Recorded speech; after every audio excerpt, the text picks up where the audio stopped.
여러분 천만입니다. 구독자 여러분, 어떻게 오늘 하루 잘 보내셨습니까? 오늘 뭐 주가가 좀 떨어져 가지고 삼성전자는 200원 하락, 우선주는 100원 전자의 모습을 보여줬는데, 여러분들 뭐 좀 기분이 그렇게 좋지는 않죠. 당연히 뭐 오르면 좋죠. 당연히 오르면 좋은데 본인 또한 안 그렇겠습니까?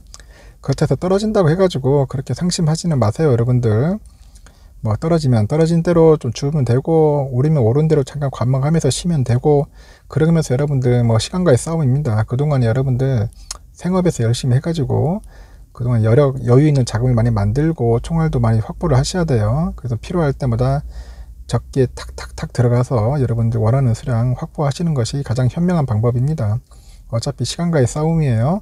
그 시간을 슬기롭게 현명하게 잘 극복하시는 분들이 나중에 큰 부자가 될 수 있든지 아니면은 경제적 자유를 달성할 수 있으리라 봅니다. 그리고 또 여러분들 삼성전자 모으시는 분들 좀 보니까 뭐 자식들에게도 물려줄 수 있는 분들도 있고, 뭐 여유자금, 노후자금으로 하시는 분들도 꽤 많은 것 같은데, 하는 여러분들이 원하는 목표가 있을 거예요. 그 목표를 꾸준히 도달할 수 있도록 노력하셨으면 좋겠어요. 한 5년, 10년 정도만 해주면 좋을 것 같아요. 너무 길어도 좀 힘드니까 한 5년 정도만 해도 괜찮고, 안 되면 뭐 10년 정도까지면 딱 좋을 것 같습니다. 그러면 여러분들 한 최소한 몇 배 이상은 충분하게 수익을 낼 수 있으리라 봐요. 삼성전자만큼 믿고 신뢰할 수 있는 기업 그렇게 흔치 않아요. 오죽했으면 해외에서도 가장 두려운 기업, 가장 무서운 기업이 이제 삼성전자라고 하지 않습니까? 그 시스템 반도체 하면은 TSMC 아닙니까? TSMC가 그래도 뭐 대만에서는 국민 기업이고 전 세계적으로 알아주는 기업이에요. 저도 솔직히 삼성전자를 몰랐으면은 TSMC라는 그런 기업도 몰랐을 거예요. 관심도 없었겠죠.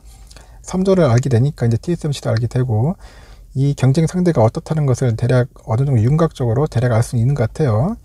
정확하게 뭐 우리가 막 100%를 알 수 없어도 그래도 어느 정도의 그림은 보인다는 거죠.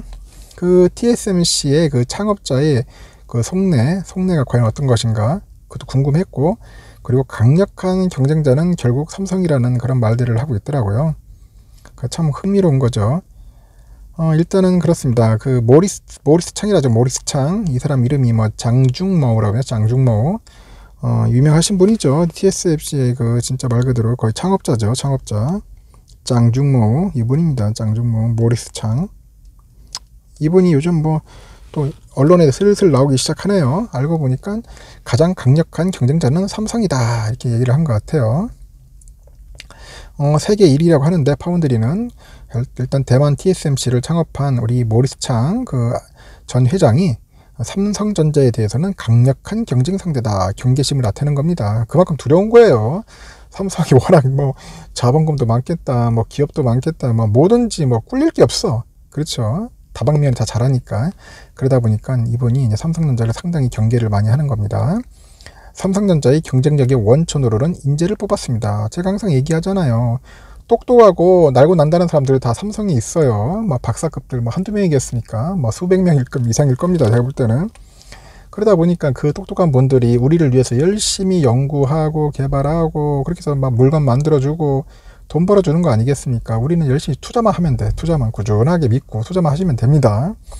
그런 똑똑한 분들이 많다 보니까 삼성전자의 미래가 밝은 거예요. 뭐 거기에 우수한 경영자들도 필요하겠지만은 가장 중요한 것은 삼성전자에 필요한 게 인재다. 인재가 가장 중요하다는 것을 여러분들에게 다시 한번 말씀드리는 거예요. 결국 TSMC도 그걸 알고 있어요. 외신에 따르니까 보니까 창 전 회장은 21일 대만에서 열린 한 포럼 강연에서 웨이퍼 제조 분야 그 파운드리죠.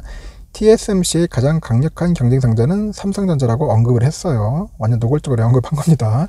그는 예전에 관심을 끌지 못하던 삼성전자가 두려운 경쟁 상대에서 강력한 경쟁 상대로 점점 변하고 있다, 이렇게 덧붙인 겁니다. 이제 두려움에서 이제 강력한 경쟁 상대로 변한 거죠.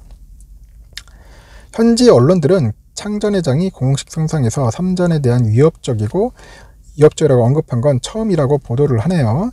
창 전 회장의 발언은 첨단 파운드리 공정에서 TSMC와 삼성전자의 이강 구도가 굳어지고 있는 영향으로 분석됩니다. 결국은 뭐 제3자가 뛰어들기는 힘들 거예요. 이 파운드리 시장이 이게 쉽지가 않아요. 결국 뭐 초미세 그 공정에서는 뭐 TSMC하고 삼성이고, 뭐 인텔도 지금 하려고 하겠지만은 그렇게 쉽지는 않을 겁니다. 한순간에 그 초미세 공정 들어오기는 힘들 것 같고 시간이 좀 걸리겠죠. 대부분 보면 이제 2강 구도로 갈 것 같아요. TSMC 대 삼성. 그래서 세계 파운드리 시장 점유율이 이제 결국 1위는 TSMC 56%, 2위가 삼전이 18%인데 격차는 좀 있죠. 근데 문제는 뭐냐면은 최첨단 칩을 제조하는 이거 10나노 이하죠. 10나노 이하의 그 파운드리 공정에서는 점유율이 60%대 40% 정도라는 그 시장 조사 업체들의 분석이 나오고 있는 겁니다. 일단은 그래요. 지금 보면 뭐 최첨단 칩이에요. 최첨단 칩 10나노 이하. 그럼 결국은 보면은 결국 별 차이가 없다는 거죠. 60대 40이니까. 그만큼 삼성전자가 이제 최첨단 칩 쪽에는 상당히 강세를 띠고 있는 겁니다. 대만 TSMC는 이제 10나노 이상급을 많이 만들다 보니까 이제 포지션이 큰 뿐이지 이제 초미세에서는 그렇게 별 차이 안 난다는 거죠. 충분히 따라잡을 수 있어요. 그래서 대만 연합부에서는 TSMC와 삼성의 맞대결 구도가 될 것으로 보고요. TSMC의 모든 임직원에게 긴장을 늦추지 말아야 한다 당부한 겁니다. 왜냐면 이 순간에 한 방 늦지 말으면 결국 밀리기 시작하면은 삼성한테 이제 밀리기 작살 나는 거죠. 결국은 옛날 대만의 이제 메모리 반도체 업체들처럼 망하는 겁니다. 그래서 창 전 회장은 삼전의 경쟁력으로는 맨파워를 뽑았어요. 맨파워. 그는 한국 인재는 맡은 일에 최선을 다하는 자세 등이 대만과 비슷하다. 그런 것 같아요. 대만 사람들도 상당히 열심히 하고 노력한 것 같아요. 이런 거 보면은 거의 비슷한 것 같습니다. 중국 반도체 산업 경쟁력에 대해서는 이제 평가절하했어요. 창 전 회장은 중국 정부가 20년 넘는 기간 동안 반도체 산업에 수백억 달러를 보조했음에도 반도체 제조 기술은 TSMC보다 최소 5년 이상 낙후돼 있다. 결국 뒤처져 있는 거죠. 중국의 반도체 설계 역량도 미국과 대만보다 한 1, 2년 뒤처진 상황이라고 이렇게 평가를 하고 있네요. 인텔의 그 파운드리 진출과 관련해서는 아직까지 그렇게 두려운 상대는 아니다. 인텔은 아직까지 대봐도 그렇게 뭐 아직 좀 멀었다. 그런 식의 평가를 하고 있겠죠. 한편 이러한 그 경쟁 상대의 찬사에도 불구하고 그 삼성전자 내부에서는 임직원들의 위기감이 상당한 것으로 알려지고 있습니다. 미국과 중국의 반도체 패권 경쟁에 따라서 이제 고조되죠. 정치 리스크, 총수 부재 상황, 성과급 선출 과정 등 하여튼 뭐 관련된 그런 직원 반발 등 그 트리플 악재가 이제 직면하고 있어요.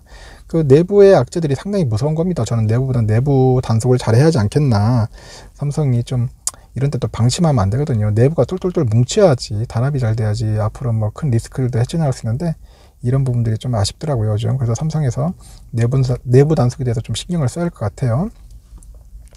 현재 삼전은 170억 달러, 약 20조 원을 투자해가지고 이제 미국에 이제 파운드리 공장을 짓는 방안을 검토 중이잖아요.